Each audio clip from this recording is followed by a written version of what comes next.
దేశంలో కరోనా విజృంభిస్తోంది. రోజురోజుకు కేసుల సంఖ్య స్వల్పంగా పెరుగుతోంది. దేశంలో గత 24 గంటల్లో 196 కొత్త కేసులు బయటపడినట్లు కేంద్ర వైద్య ఆరోగ్య శాఖ వెల్లడించింది. దీంతో మొత్తం కేసుల సంఖ్య 4,46,77,302కు చేరింది. ఇప్పటి వరకు 4,41,43,179 మంది కోవిడ్ నుంచి కోలుకున్నారు. ప్రస్తుతం దేశంలో 3,428 యాక్టివ్ కేసులున్నాయి. గత 24 గంటల్లో కోవిడ్ కారణంగా 2 మృతి చెందగా మొత్తం మరణాల సంఖ్య 5,30,695కు చేరింది.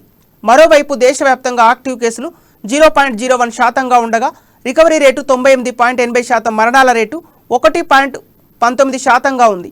ఇప్పటి వరకు 220.05 కోట్ల వ్యాక్సిన్ డోసులు పంపిణీ చేసినట్లు కేంద్ర వైద్య ఆరోగ్య శాఖ వెల్లడించింది.